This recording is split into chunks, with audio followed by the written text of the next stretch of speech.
We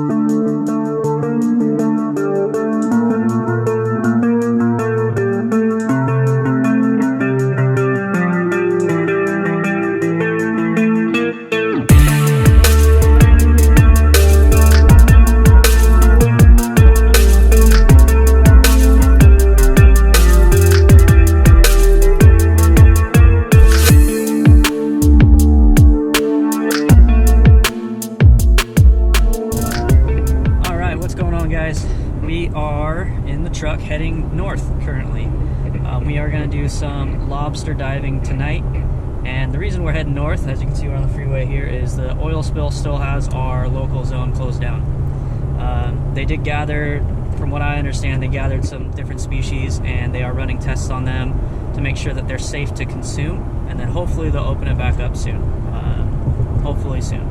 But what that means is we gotta go try some new spots. So I'm going to pick up my buddy Chase, and then we are gonna head up north to where you can still dive for lobster.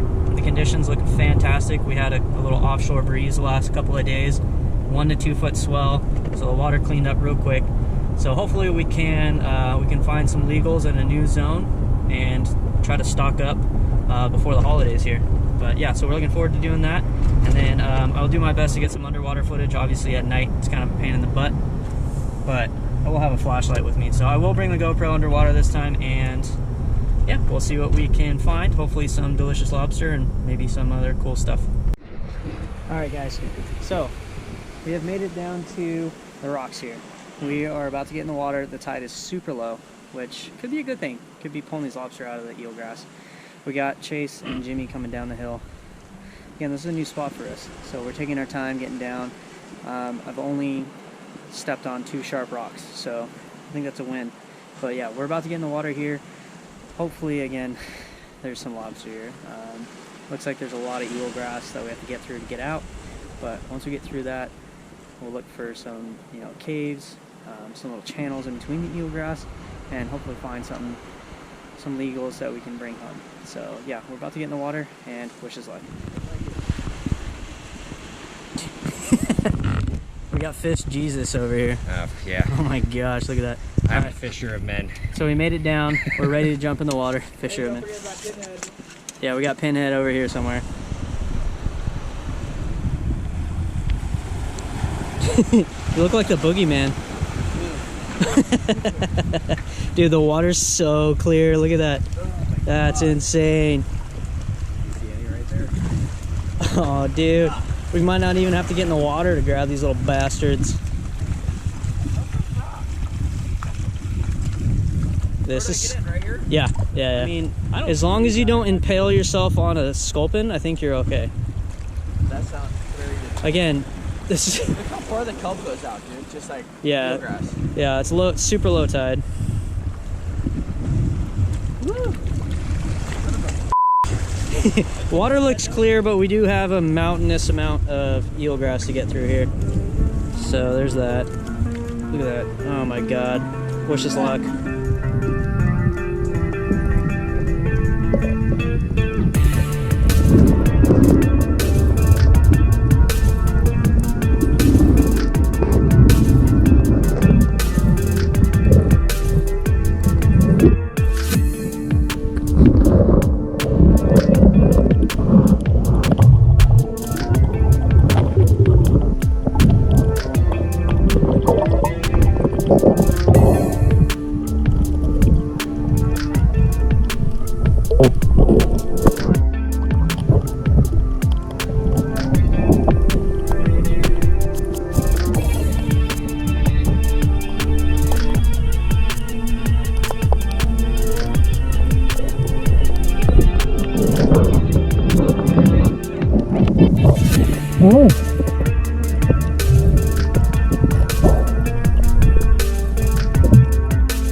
it back to the apartment, and it was kind of tough out there.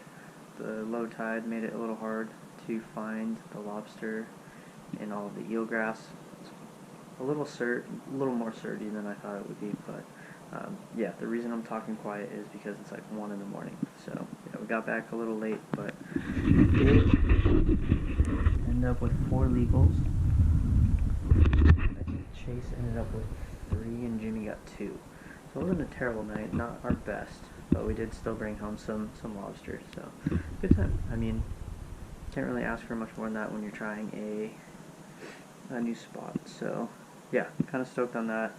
Saw a couple more eels, a lot of short lobster, and I missed a lot of good ones too. Like I said, that low tide made it tough to kind of track. You'd catch a glimpse of them in the eelgrass. You'd dive down and be looking around, and you'd see one in the eelgrass, and then a swell would come by, and so you're trying to hold your breath while timing for that eelgrass to kind of like move back the way that you saw them, and then yeah, it was just tough. Sometimes those lobster too, obviously the bigger ones are a lot smarter, and they'll see that light and kind of spook. So as soon as they see that light, they already start like knowing something's not right, and they'll start going back into their home or just retreating back into the eelgrass. So yeah, it was definitely man, I was a little rusty, not gonna lie. So I had my hands on a couple other ones. Jimmy lost one. I was just trying to measure it, but it was one of those like, you gotta measure it just because you have to do it, but I knew it was legal just looking at it, so he went to go measure it, put it under his arm to try and measure it, and it kicked away. So yeah, a little rusty. But so I'm gonna go ahead and clean these real quick. So what I would do to dispatch them or put them out quickly is I'll use a nice sharp knife, and I'll put it right here, right in the middle of the carapace, and I'll push straight down and come forward. So what that does is it goes right through their brain, and yeah, puts them up quick. They'll twitch a couple of times, but then they're completely out. I think that's probably one of the most humane ways to do it. Put them out quick.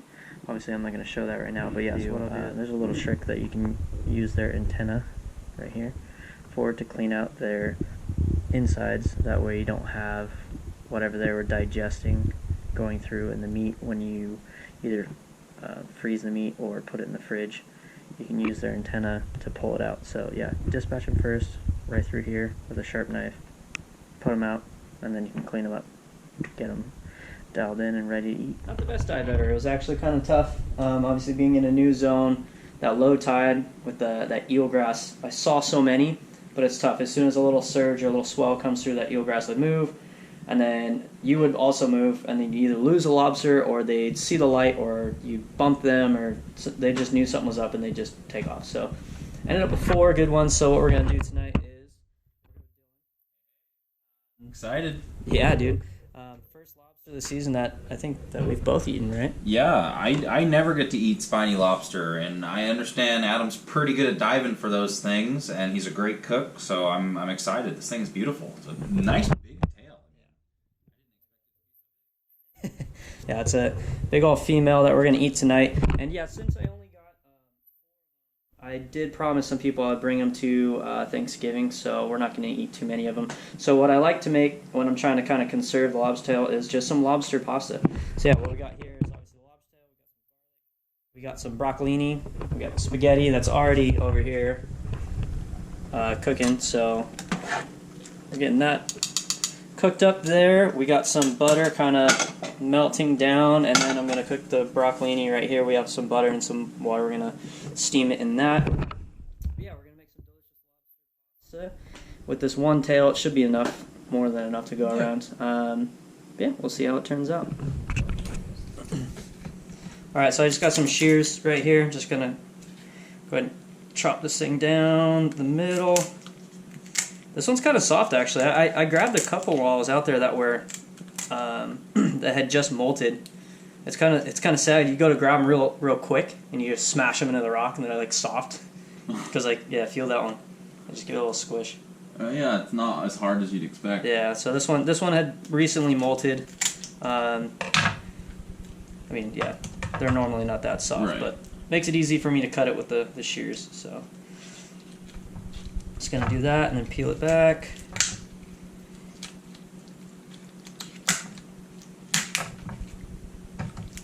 so we don't need the shell this time. I'll do some other recipes with the other lobster, like some on the barbecue, doing it baked on top of the shell is amazing. Do some surf and turf. Mm-hmm.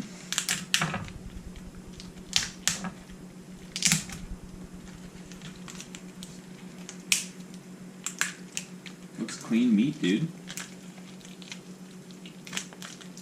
I guess I don't see lobster that often. So yeah, boom, just like that. That easy to get it out of there. All the meat's out of the shell, nice and clean. Go ahead and go in the trash. And yeah, that's good to go. So, one thing to kind of pay attention to that I've noticed is, if you look here, you can see that this is a little, especially if they've just molted. I don't know scientifically what it is, if it's them like regrowing their shell on the inside. It's but skin. Yeah, so this right here can be very, very chewy.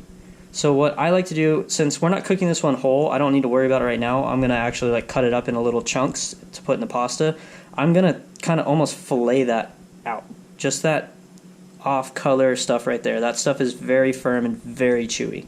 But everything else is already good. And like I said on earlier in the video, I used the antenna. I shoved it up inside the lobster tail after he was dead, obviously. And then it's got spines that kind of poke out. So it goes in easy, and when you pull it out, it actually pulls out all of his poop and everything else that would be sitting right here. So all that's already out. So it's perfectly clean, ready to eat, minus, you know, just that firm, chewy stuff there.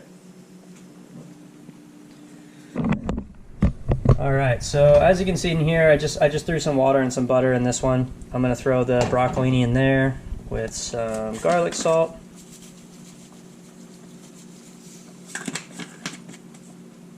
Do a little pepper.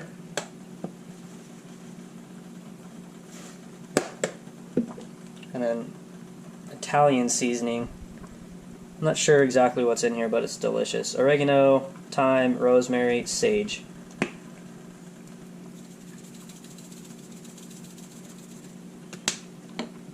So I'll go ahead and turn that up, get that to like a little simmer.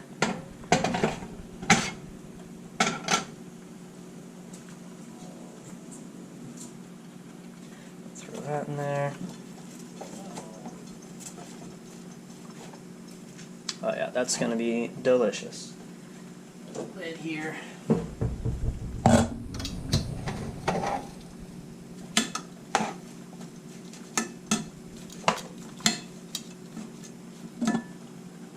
Perfect.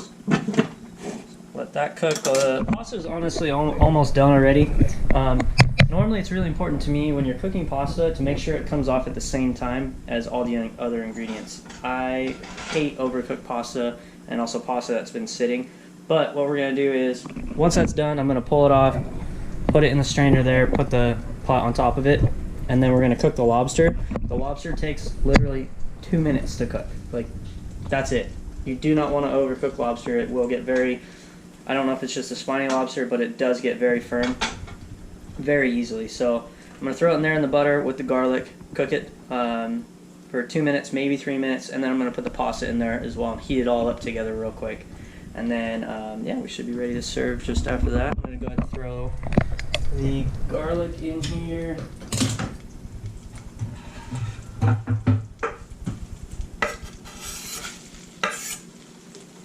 Let that kind of simmer. Can't go wrong with garlic butter.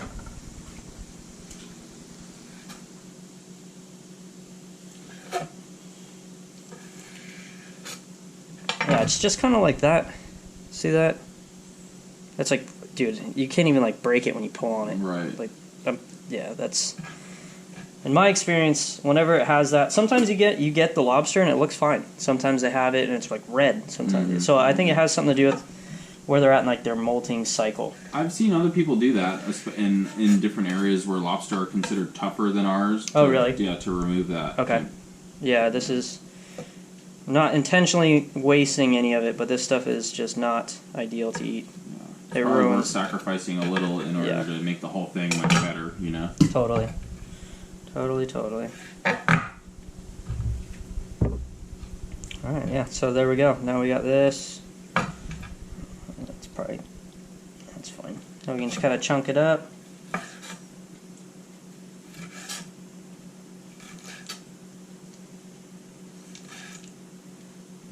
And I have done lobsters like sushi, like sashimi. It looks good. Yeah. It looks raw, edible. Like, yeah, it's firm too. You can. Yeah.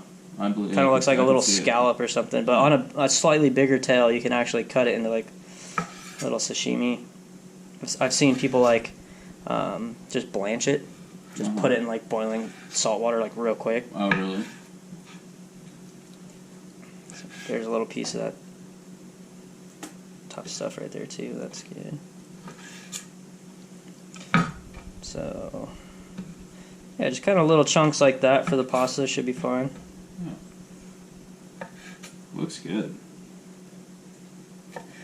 Looks fresh. I was swimming yesterday.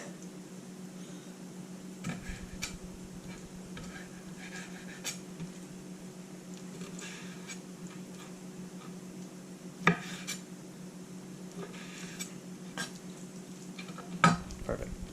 Nice. So yeah, that's ready to go in. As soon as the broccolini gets a little closer to being done, I'll throw that in there. Alright, so the lobster's going in.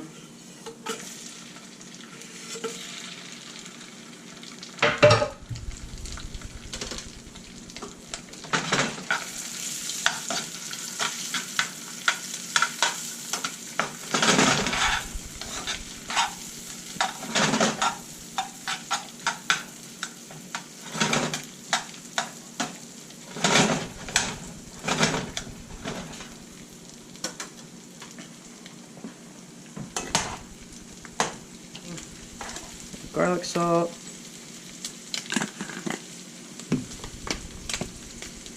Oregano.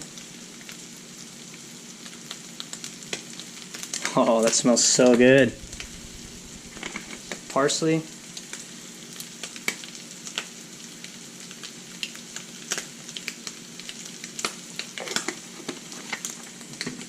The only thing I don't have that I wish I had is some crushed pepper. But we'll just use regular ground black pepper instead.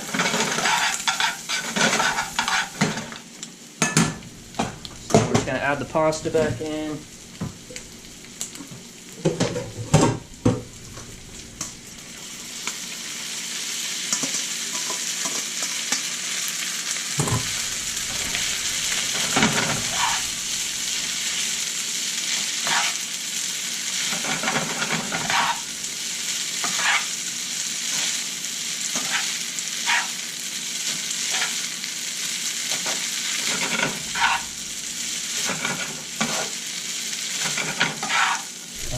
So here we go. Got the broccolini on there. Sheesh. Lobster pasta. That's amazing, dude. And besides the 3.5 hours it took me to catch those lobster, it only took 15 minutes to make. Yeah. Quick dish. Yeah. Looks fantastic. Alright, there you go, sir.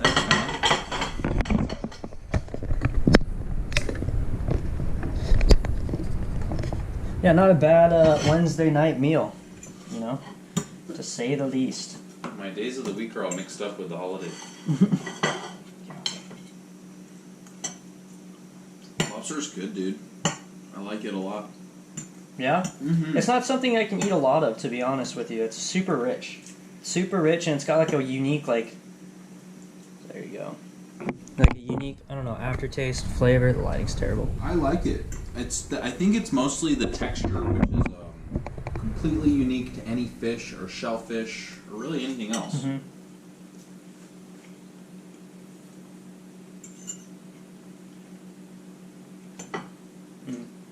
That's interesting. You can almost, I don't know if it's like the tail, certain sections of it are more firm than others, but you'll get like a good bite where it's still like, oh, like if it was like the thick middle piece, you know, versus like the...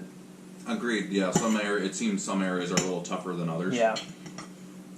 That was, I just had a good piece. That one was so good. It's really, really good. Yeah, the ones that are like really tender, and it's all good, you know. Joe and I were literally looking at each other like, we just went fishing earlier for catfish at our local lake, but the wind started howling. It was blowing like 20, 25 miles an hour, Jessica blew us off the lake. We were casting out our catfish baits, and they were like Right. blowing the line back at us. Right. So we came back, and we were just trying to figure out what we wanted to do for dinner. I was like, oh, we got time, might as well. Just got some lobster, let's throw something together. So I didn't even go to the store for any of this. This is leftover broccoli from when I just cooked that sea bass. And yeah, just happened to have those fresh lobster. Hey, nothing like, this is like a simpler dish, but home cooked food and fresh seafood, local, it's delicious. Can't go wrong with it. Can't go wrong. But yeah, we definitely have a bunch more recipes that we're going to try with the lobster since it's lobster season. Definitely on the barbecue. I like the artichoke idea, some surf and turf. So yeah, stay tuned. Maybe we can sushi one. We can definitely do that. I mean, it's Either fresh. Cooked or raw, even cooked somehow. I've never tempura and like fried it either, so I don't know how that is. You ever seen like a baked scallop dish with like grilled onions and like spicy mayo and like that kind of stuff? That maybe that would be kind of good. So many options, so little time. But yeah, if you guys like these catch and cooks, let me know. Like I said before, I do a lot of freshwater bass fishing. If you guys don't like those videos, skip them. It's not for everybody. It's definitely more of a slow pace, relaxing thing. I do like to go and do that every now and then, but obviously catch and cooks are a lot more rewarding. But yeah, thanks again for watching, guys. We'll catch you on the next one, and I hope everyone had a great Thanksgiving, and we'll have, happy holidays. Take care.